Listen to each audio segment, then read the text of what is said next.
एरियाखौ नायसनालासिनो बेलेग एरियायाव खोनायखौ जों दुखु मोनदों। जोंहा दिनै दैज्लां बोथोर सफैबाय, गिनांगौ फैलायबाय।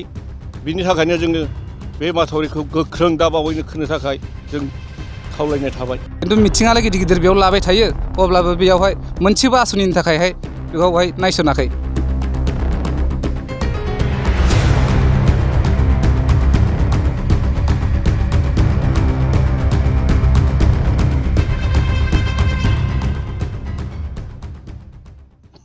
मानगोनां दिनै जोंनि बे जायगानि रायजो राजाफोर आरो रादाब बुथुमगिरि, जों दिनै बे ककिला एरियायाव थानानै बेसेबांबा गोबाव जाबाय। जों थांनाय बोसोराव खोदोंमोन माथावरि ससेल' लादोंमोन एबसुफ्रा, नाथाय जि जायगायाव खोनांगौमोन बिथांमोनहा खोआलासिनो बेलेग जायगायाव खोदों। जों बिनि थाखायनो बे जोंनि बे ककिला एरियानि जेसेबां रायजो राजा दं बिसोर दिनै माइ गैया, ओरैनो थानांदों, हाजिरा मावलाबायनांदों। नाथाय जोंनि बे एरियाखौ नायसनालासिनो बेलेग एरियायाव खोनायखौ जों दुखु मोनदों। बिनि थाखायनो जोङो बे रादाब बुथुमगिरिफोरखौ लानानै जों रादाब हरनो गोनां जादों।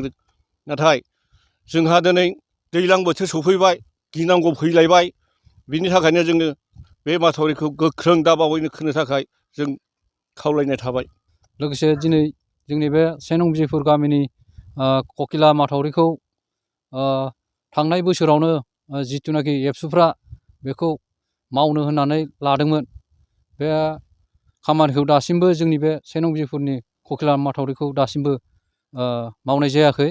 बेनिखायनो जोङो दा बिजिफोरनि रायजोनि जानानै आङो बेखौनो खावलायनो सानदों, जाहाथे अति हुनखाले बे खामानिखौ बैसागोनि सिगां मावनानै होयो।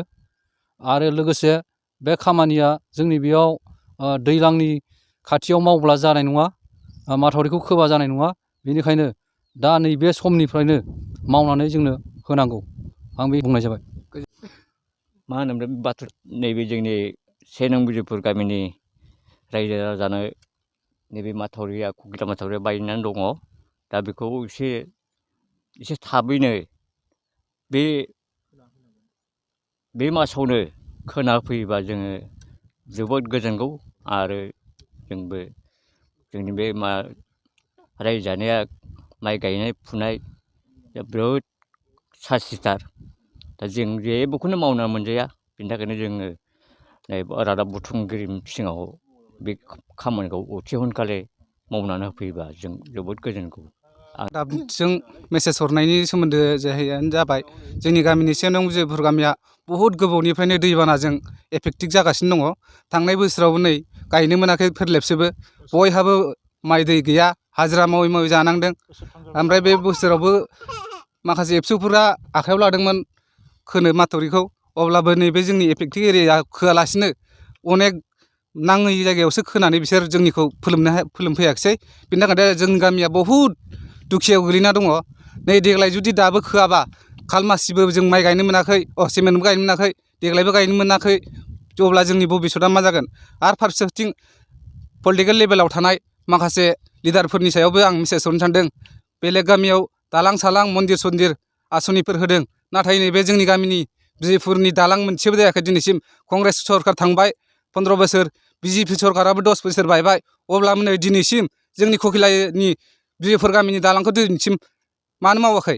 बेफोरनि थाखायबो जों बहुद दुखु मोननाय दङ पलिटिकेल लिडारफोरनि सायाव। आरो बेल' नङा, आरो नैबे माथावरिया जोंनि मेनमोन। बे माथावरिखौहाय दासिमबो सम्पुर्ण माने मावाखै। बिनि थाखायनो जों बे मेसेज हरनाया बेनोदि बेखौनो जों नांथारगौ, अति हुनखाले नांगौ। मानो होनबा दैज्लाङा नै फैनो बारा गोबाव गैला, आरो बे माथावरिया माने बालाजोंसो खोनाय जायो। बिनि थाखायनो अखा सिजोनाव खोबाथ' जाया, गुनानै थांजोबगोन। बिनि थाखायनो जों बे मेसेज हरनाया, आं बेखौनो बुंनानै बै बिथांमोननिसिम बुंनाय जाबाय। आरो गभमेन्टनि बेलायावथ' मा होनबावनो, बहुद MLA MP आबो गोदो MP आबो बेवहाय दालाङाव फैबाय, अब्लाबो दालांखौ मावना होआखिसै। उतफल बरायाबो खैबार जाखो बेबो बुङो, खुगायावल' बुङो, दालांखौ दिनैसिम मावना होनो हायाखै। रिफन बरायाबो गोदो लाबोदोंमोन खनथाम खनब्रै, बेबो भरसा होलांदोंमोन बे दालांखौ मावना होथारगोन होननानै, दिनैसिमबो मानो जायाखै?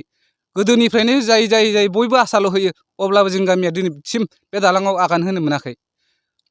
नंखाय नंदोंबा नोंथांमोना फैनानै नायफैनो हागोन जोंनि बेबस्थाया माबायदि। दिनै एयारफिल्डआ खाथियाव फैबाय अब्लाबो जोंनिया दालाङा मोनसेबो गैया। बेजोंनो एयारफिल्डआव थांलाय फैलाय हाजिरा मावहैनांगौ जागासिनो। दै बारसोमनांगौ मालाबा बे दालाङा जोरनानै थाङा। औवानि जेने थेने थुक थाकल' बानायनो हायो रायजोआव। रायजोआवबो जोंहा थाखा फैसा गैया। ओरैबो माइ फबजाखानाय दुखियाथार। माजों जों मा मावनानै जानो। हाजिरा मावनो थांबाबो दालां बारस'नानै थांनांगौ। दालां मोनसेबो मोजां गैया, लामा मोनसे मोजां गैया। मोनसे खोथा बुंबावनो नागिरदों आङो, जेनेबा बै जोंनि ककिला सेन्टारजों नांजाबनाय बेबो बिजिपुरनि फिल्ड। बेवहाय माने मोननै भट केन्द्र दङ।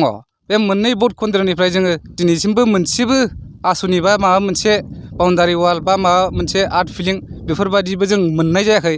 थिग बेफोरबायदिनो बै जायनाखि गादियाव दङ राजनितिक नेताफोर दङ बिसोरनि थाखायबो बे मेसेजखौ हरनाय जाखाबाय।